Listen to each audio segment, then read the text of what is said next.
Congresswoman Maxine Waters, who is still around and still a seated member of Congress, made a very interesting admission on BET, Buffoon Entertainment Television, about some of the most powerful DEI hires, the didn't earn it hires, the diversity, equity, and inclusion hires, which, if a white person were to have mentioned these facts, they would have been called a racist who is spreading conspiracy theories. It's so important for us to fight for education. She means to try to find a loophole so that affirmative action is still allowed and then get into some of those more prestigious colleges. Because when we do that, we can aspire to careers that will help change what goes on in this country and have a real democracy. A real communist takeover, she means. I want to give you an example of it.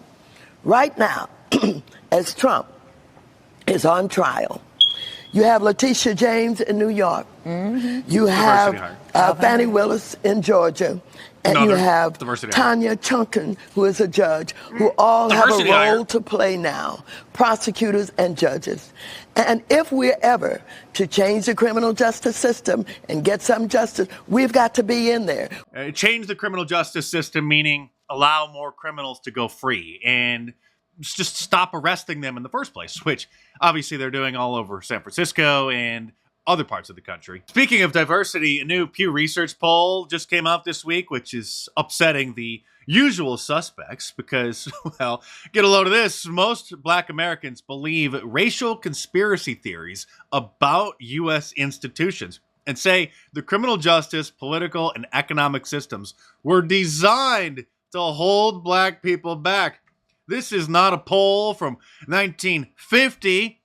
This is a poll from this week. And because Black fragility is so widespread in America these days, Pew Research added this editor's note saying this report is under revision. We used the words racial conspiracy theories as a shorthand and acknowledge that was not the best choice. It's actually the perfect choice, which is why a few years ago when I decided to write a clear, concise definition of critical race theory, I defined it as a scholarly sounding culture Marxist term used to disguise anti-whiteism, which promotes the conspiracy theory that white supremacy is woven into the fabric of America and remains at the heart of the legal system, schools and universities, corporate institutions, and culture in general. I could understand such widespread sentiment in the 1800s, in the early to mid 1900s, but this is 2024. We had a Black president like 15 years ago. This from the Associated Press. A majority, not just 5 or 10%, a majority of Black Americans believe U.S. institutions are conspiring against them. And very few people, even in conservative media, have the guts to say that these people are delusional and maybe need to be institutionalized. Along with Richard Madcow and many others who recently expressed that she is worried that Trump is going to send her to a prison camp if he's elected. Alexandria Ocasio-Cortez said the same thing recently, that she fears that he's going to throw her in jail, and said that he's the one who's out of his mind. The metaphors and analogies that people often use to try to describe what it is that's happening in America, you know, like we're living in the Twilight Zone or in Idiocracy or an Idiocracy Twilight Zone crossover, haven't become cliches because they're used so often. It's just that there is no accurate way that can describe just how insane things are.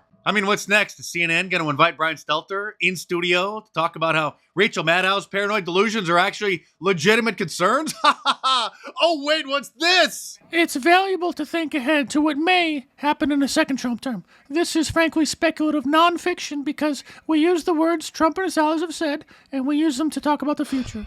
Jail, of course, is an extreme part of the spectrum. Imprisonment is an extreme part. But think about IRS audits. Think about government pressure on media companies. Think about other forms of government interference. There are a lot of pressure points. And frankly, Rachel Maddow's not the only one in the media thinking about this. I've talked to the heads of news organizations, CEOs of media companies. They're thinking through, not in dramatic fashion, not because they're afraid of going to jail, but because they want to know what could Trump do to use his power in his second term to punish the media. Yes, you should all be punished, lying with every breath, 24/7 for the last at least 8 years. Shouldn't be tolerated and requires and atonement. And like I said, there's no way to describe the level of idiocy and the level of lies and gaslighting in our country. This is the White House Juneteenth celebration, where old Joe is standing like a corpse, right next to a bearded man in a dress, where they're celebrating black culture. Juneteenth is this new black holiday that he made a federal holiday. I mean, how can you possibly put this bizarreness into words? Compare this corniness to President Trump, who's going to be on Logan Paul's podcast today, who started off his career as a big YouTuber, him and his brother Jake Paul, and then Jake became a boxer, and Logan became a WWE wrestler, and he also has a podcast. And here's a little promo that they put together for the interview, which is going down today. While I thankfully haven't wasted more than 15 seconds watching a Logan Paul or Jake Paul video, they are very popular amongst the millennials and the Zoomers. So this is a brilliant move by Donald Trump to reach those younger voters. And if you want to reach out to like-minded individuals and support my channel, order your An Appeal to Heaven shirt from my online store at markdice.com or click the link in the description below. This is one of the few designs that isn't so incendiary and obvious where you stand, but those who are in the know will be able to recognize that you are a fellow patriot. So head on over to markdice.com or click the link in the description below and check it out.